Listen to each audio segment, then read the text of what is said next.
जय हिंद दोस्तों, आप सभी का स्वागत है आपका अपना YouTube channel Jha exam page पर। दोस्तों, आज के इस वीडियो में हम वैदिक सभ्यता से जुड़े हुए महत्वपूर्ण प्रश्न लेकर के हम आए हैं। इससे एक क्वेश्चन एग्जाम में रहता ही रहता है। यदि आप एसएससी की तैयारी करते हैं, रेलवे की, UP police, Bihar police, DSSB, इस तरह के कोई भी एग्जाम आप तैयारी करते हैं तो आप इस क्वेश्चन को जरूर पढ़ना। इस तरह के क्वेश्चन एग्जाम में पूछे जाते हैं। इससे एक क्वेश्चन जरूर रहेगा, तो आप एक एक करके इस क्वेश्चन को देखना। लेकिन हाँ, अभी तक इस चैनल को सब्सक्राइब नहीं किया तो इस चैनल को जरूर सब्सक्राइब कर देना, ताकि हमें और हमारी टीम को हौसला मिले और अच्छा वीडियो लेकर के आए और आपकी तैयारी में हमारा योगदान रहेगा। तो आप एक एक करके इस क्वेश्चन को देखना। तो सबसे पहले क्वेश्चन है, वेद का शाब्दिक अर्थ क्या है? वेद का शाब्दिक अर्थ, तो वेद का शाब्दिक अर्थ होता है ज्ञान, नॉलेज। वेद का शाब्दिक अर्थ क्या होता है? नॉलेज। याद रखना, वेद का शाब्दिक अर्थ नॉलेज। ये वैदिक सभ्यता से जुड़े हुए सारे क्वेश्चन हैं। अब कहता है, सर्वाधिक प्राचीन वेद कौन सा है? सर्वाधिक प्राचीन वेद कौन सा है? तो वेद 4 होते हैं, पता है आपको। उन चारों में ऋग्वेद सबसे प्राचीन है। याद रखना, सर्वाधिक प्राचीन वेद कौन सा है? ऋग्वेद। अब अगला है कि आर्य शब्द किसको इंगित करता है? आर्य शब्द किसको इंगित करता है? आर्य का क्या मतलब? इसका मतलब ये हुआ, आर्य का क्या मतलब? आर्य का मतलब होता है श्रेष्ठ वंश, मतलब उत्तम वंश। आर्य का क्या मतलब होता है? उत्तम वंश, यानी श्रेष्ठ वंश। और अगला क्वेश्चन है, ऋग्वेद में कुल कितने मंडल और सूक्त है? तो याद रखना, मंडल और सूक्त के बारे में पूछा जाता है। सूक्त मतलब श्लोक। तो ऋग्वेद में कुल 10 मंडल है। कितने मंडल हैं? 10। और सूक्तों की संख्या कितनी है? 10 से 1028, मतलब 1028 क्या है? सूक्तों की संख्या है। और मंडलों की संख्या कितनी है? 10। तो याद रखना, वेद का शाब्दिक अर्थ क्या होता है? नॉलेज, यानी ज्ञान। सबसे प्राचीन वेद के बारे में पूछा जाए तो सबसे प्राचीन वेद ऋग्वेद है। 4 वेदों में ऋग्वेद, सामवेद, यजुर्वेद और अथर्ववेद में ऋग्वेद सबसे प्राचीन वेद माना जाता है। आर्य शब्द किसको इंगित करता है? मतलब आर्य का क्या मतलब होता है? आर्य शब्द का, तो इसका मतलब होता है श्रेष्ठ वंश। आर्य और अनार्य पढ़ा होगा आपने। तो आर्य का मतलब होता है श्रेष्ठ वंश। ऋग्वेद में मंडलों की संख्या 10, सूक्तों की संख्या 1028, 1028। आगे है, त्रयी नाम से, त्रयी नाम किसके लिए प्रयोग किया जाता है? देखो, ये त्रयी पूछा जाएगा। त्रयी मतलब 3 वेद। त्रयी के अंतर्गत 3 वेद आते हैं। कौन कौन? ऋग्वेद, सामवेद और यजुर्वेद। इन तीनों वेदों को एक साथ हम त्रयी कहते हैं। क्या कहते हैं? त्रयी। तीनों वेदों को, कौन कौन वेद? ऋग्वेद, सामवेद और यजुर्वेद। इन तीनों वेदों को हम क्या कहते हैं? त्रयी के नाम से जानते हैं। त्रयी मतलब होता है 3 वेद। इन तीनों वेदों के लिए त्रयी शब्द का इस्तेमाल किया जाता है। अगला है, यज्ञ संबंधी विधि विधानों का जानकारी हमें किस वेद से प्राप्त होती है? यज्ञ से जुड़े हुए विषय किस वेद में वर्णित है? यज्ञ से जुड़े हुए विषय यजुर्वेद से संबंधित है। यजुर्वेद में हमें यज्ञ से संबंधित विधानों के बारे में पता चलता है। अगला क्वेश्चन है, 4 वेदों में से किस एक में जादुई माया और वशीकरण का वर्णन है? 4 वेदों में से किस एक में जादुई माया और वशीकरण का वर्णन है? तो देखो, जादुई माया, भूत प्रेत, जादू टोना, ये सब अथर्ववेद में इसका वर्णन है। 4 वेदों में से किस वेद में? अथर्ववेद में। जादू टोना, भूत प्रेत, जादुई या वशीकरण, इस सब का वर्णन किस में है? अथर्ववेद में। याद रखना। उपनिषद किस परंपरा पर आधारित है? अब देखो, उपनिषद भारतीय दर्शन को कहा जाता है। भारतीय दर्शन की परंपरा पर उपनिषद है। वेद को समझने में जब दिक्कत आम जनों को होने लगा तो उपनिषद की रचना की गई। उपनिषद में भारतीय दर्शन का मतलब व्याख्यान मिलता है। भारतीय दर्शन पर आधारित है उपनिषद। तो पूछा जाता है कि उपनिषद की परंपरा क्या है, उपनिषद किस आधार पर लिखी गई? तो उसमें भारतीय दर्शन की परंपरा है। याद रखना दोस्तों। आगे देखते हैं, ये सारे क्वेश्चन इंपॉर्टेंट है, तो इसको एक एक करके समझना। ऋग्वेद का कौन सा मंडल पूर्णतः सोम देवता को समर्पित है? सोम देवता का उल्लेख किस मंडल में है? ऋग्वेद के कौन से मंडल में सोम देवता का वर्णन है, उल्लेख है? तो 9वां मंडल। याद रखना, ऋग्वेद में 10 मंडल आपने पढ़ा है, तो 9वें मंडल में सोम देवता का क्या है? उल्लेख है। पूछा जाएगा, सोम देवता, ये पूछा जाता है 9वें मंडल में। अध्यात्म ज्ञान से संबंधित नचिकेता और यम का संवाद। नचिकेता और यम की कहानी आपने सुना होगा। ये नचिकेता और यम का जो संवाद है वो कठोपनिषद से लिया गया है। कठोपनिषद में नचिकेता और यम के बीच का संवाद का उल्लेख मिलता है। तो याद रखना, नचिकेता और यम का जो संवाद है वो कठोपनिषद से है।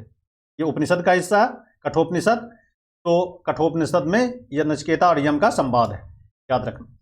उपनिषद काल के राजा अश्वपति किस स्थान के शासक थे? याद रखना, उपनिषद काल में अश्वपति किस स्थान के शासक थे? केकई।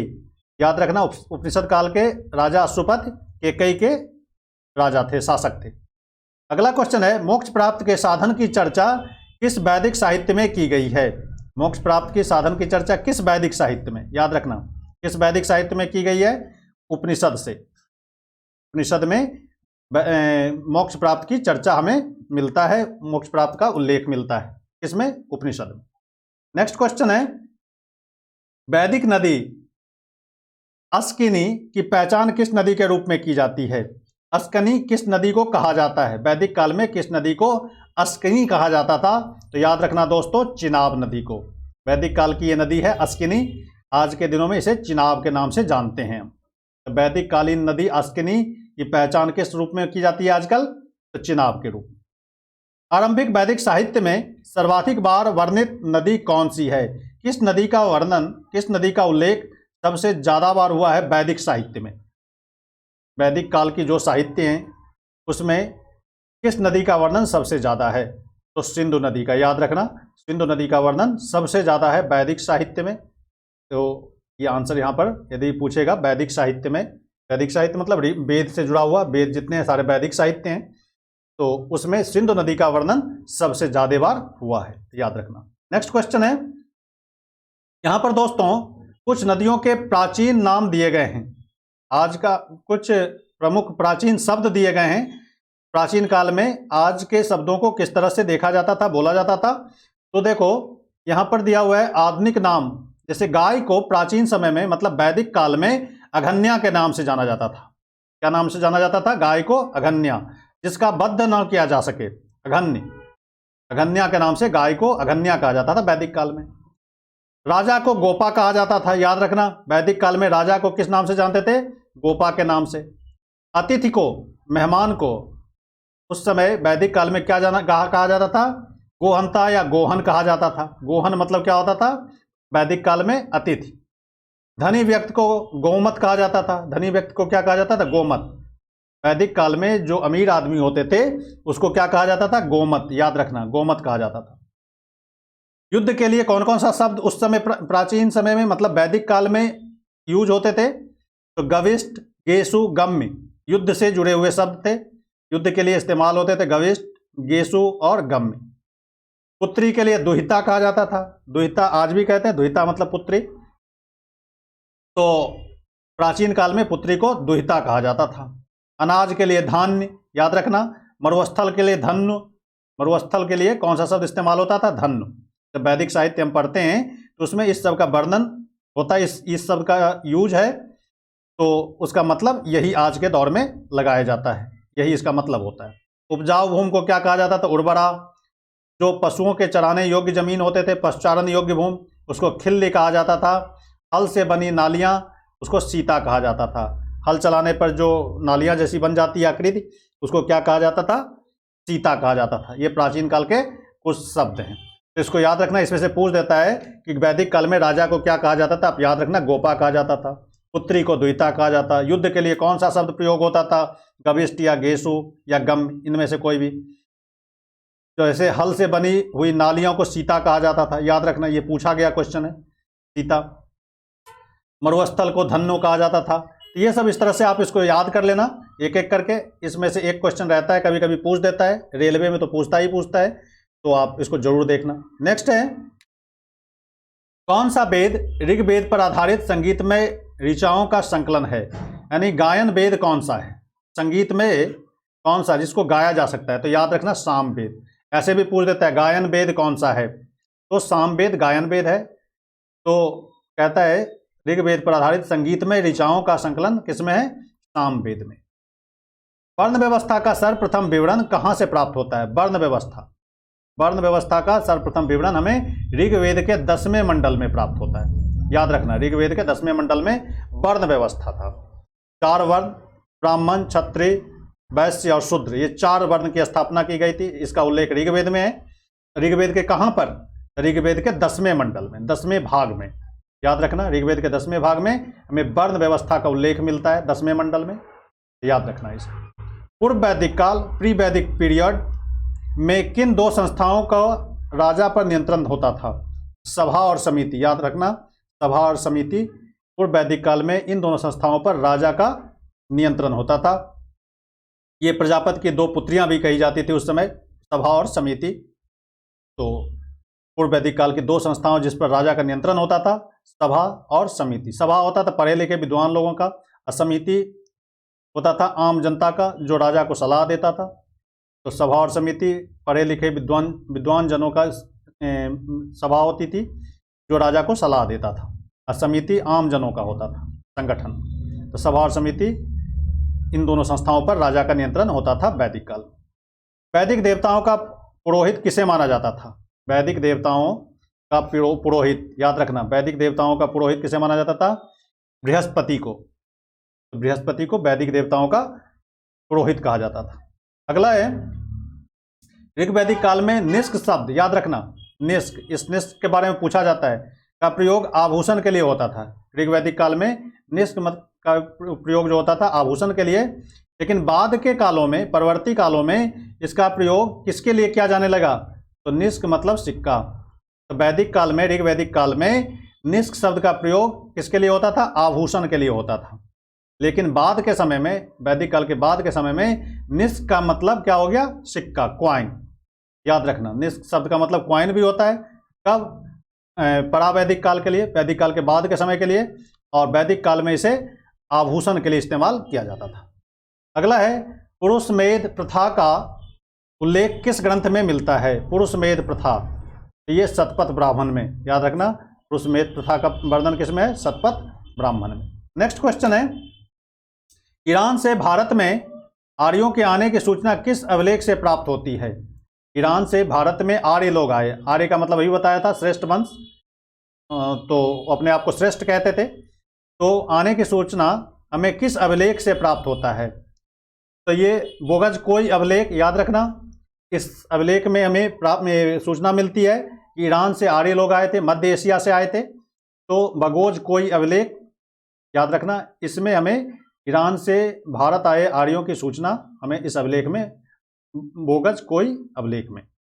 उत्तर वैदिक काल में किस क्षेत्र को आर्य संस्कृत, याद रखना, आर्य संस्कृत के धूरी समझा जाता था? तो अंग और मगध को आर्य काल का धूरी समझा जाता था। उत्तर वैदिक काल, उत्तर वैदिक काल मतलब वैदिक काल के बाद का, ठीक बाद का समय, उत्तर वैदिक काल मतलब वैदिक काल का जो अंतिम समय था, उसी को हम उत्तर वैदिक काल कहेंगे। कहता है आर्य संस्कृत की धूरी कहा जाता था अंग को और मगध को। अगला है, गोत्र शब्द का प्रयोग सर्वप्रथम किस काल में हुआ था? गोत्र शब्द, आप गोत्र शब्द से परिचित होंगे, आज भी गोत्र का प्रचलन है। तो गोत्र शब्द का प्रयोग सर्वप्रथम किस काल में हुआ था? तो ऋग्वैदिक काल में। गोत्र शब्द का प्रयोग ऋग्वैदिक काल में। ऋग्वेद काल में जनता का विश्वास किसमें था? ऋग्वेद में काल में, वैदिक काल में जनता का विश्वास किसमें था? बलि और कर्मकांड, यानी कर्मकांड और बल की प्रथा वैदिक काल में भी होता था। लोग विश्वास करते थे कर्मकांड में और बलि में। ऋग्वैदिक काल में जनता का विश्वास बलि और कर्मकांड में पर आधारित था। अगला है, प्रसिद्ध दशराज युद्ध, दशराग्य युद्ध के नाम से भी जानते हैं इसको, किस नदी के तट पर लड़ा गया था? परुष्णी नदी, जिसको आजकल रावी नदी कहा जाता है, परुष्णी नदी। तो दशराग्य युद्ध किस नदी के तट पर लड़ा गया? आज के नदी के नाम लें यदि तो रावी नदी पर, या फिर वैदिक काल की नदी उसे परुष्णी कहा जाता था, परुष्णी। तो दशराग्य का युद्ध परुष्णी नदी के तट पर लड़ा गया था। आर्यों के जीविकोपार्जन का मुख्य स्रोत क्या था? आर्य लोग अपनी जीविका चलाने के लिए कौन से काम करते थे? तो पशुपालन और कृषि। याद रखना, आर्य लोगों की जीविका का मुख्य स्रोत क्या था? मुख्य स्रोत पशुपालन और कृषि था। आर्यों का जो मुख्य उद्योग धंधे थे, काम धंधे थे, वो क्या थे? पशुपालन और कृषि। ऋग्वेद में उल्लेखित यव, याद रखना, यव शब्द पूछा गया है कई बार, किस कृषि उत्पाद के लिए प्रयुक्त होता था? तो ये यव मतलब होता था जौ, बार्ली जिसको कहते हैं। तो यव जौ के लिए यूज होता था, जौ को यव कहा जाता था ऋग्वैदिक काल में। तो याद रखना, यव शब्द जौ के लिए प्रयोग किए जाते थे। वैदिक काल में प्रचलित लोकप्रिय शासन प्रणाली का क्या नाम था? वैदिक युग में जो शासन प्रणाली चलाई जाती थी उसका क्या नाम था? तो राजतंत्र प्रणाली थी, वो भी कैसी? वंशानुगत। राजतंत्र वंशानुगत मतलब राजा का बेटा ही राजा होता था वैदिक काल में। तो वैदिक काल की शासन प्रणाली किस तरह की शासन प्रणाली प्रचलित थी? तो वंशानुगत राजतंत्र प्रणाली। नेक्स्ट क्वेश्चन है, आयुर्वेद अर्थात जीवन का विज्ञान, आयुर्वेद यानी जीवन का विज्ञान का उल्लेख सर्वप्रथम किस वेद में मिलता है? यानी आयुर्वेद का जो उल्लेख है किस वेद में मिलता है? अथर्ववेद। अथर्ववेद, आयुर्वेद का संबंध उसी में मिलता है हमें, अथर्ववेद में। जड़ी बूटी से इलाज करना आयुर्वेद कहलाता है। तो आयुर्वेद की चिकित्सा पद्धति में जड़ी बूटी से इलाज होता है। ये किस वेद में इसका उल्लेख मिलता है? अथर्ववेद में। याद रखना, अथर्ववेद आयुर्वेद का उल्लेख मिलता है, आयुर्वेद का उल्लेख अथर्ववेद में मिलता है।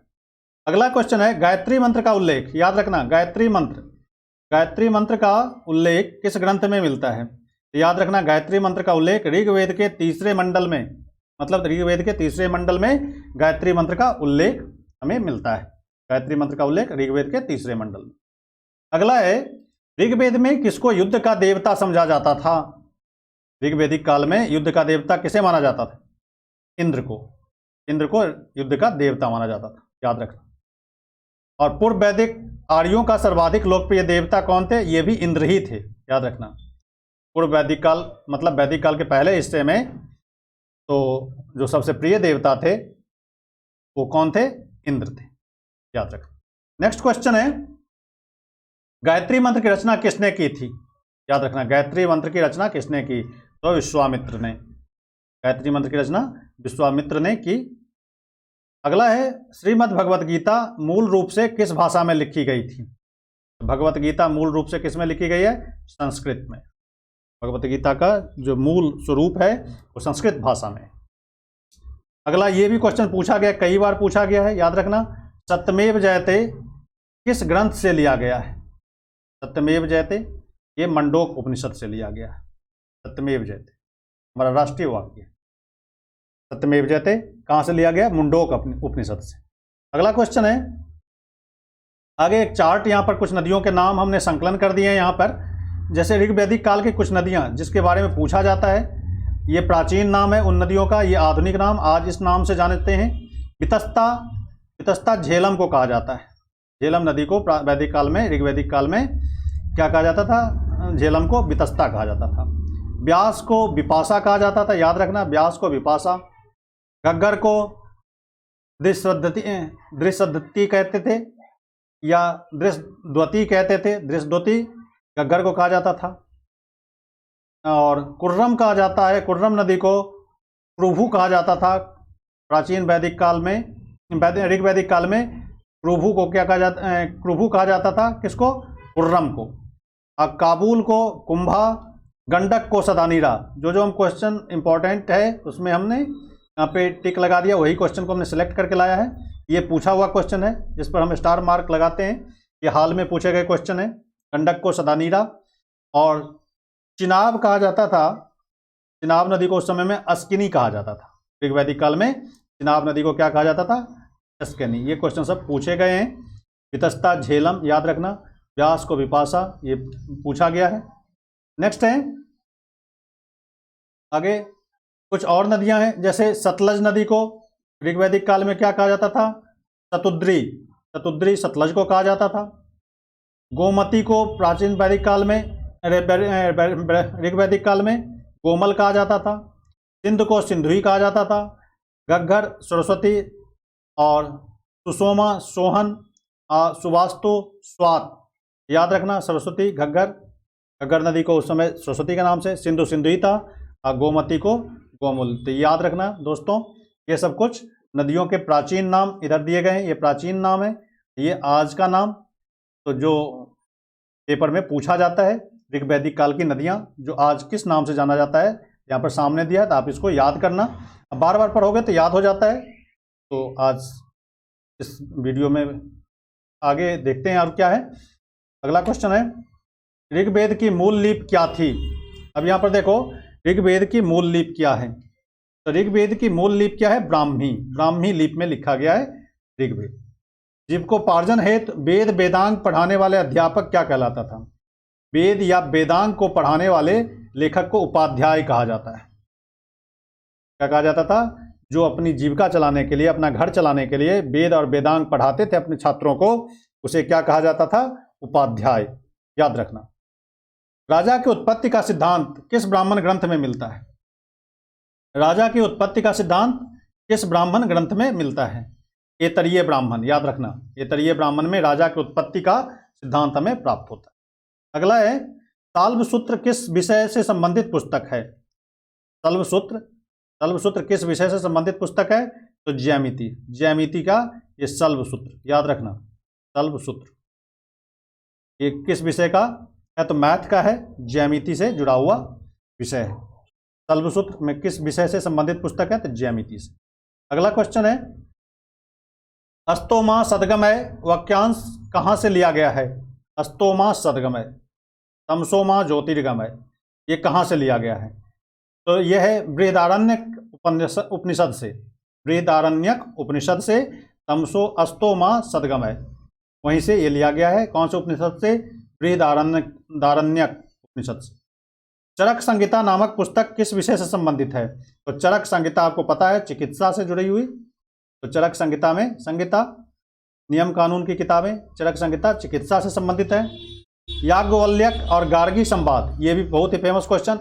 याज्ञवल्क्य और गार्गी संवाद का उल्लेख कहाँ पर मिलता है, तो यहीं पर बृहदारण्यक उपनिषद में मिलता है। जो अभी हमने अस्तोमा सदगमय बताया मैंने, वो भी बृहदारण्यक उपनिषद से।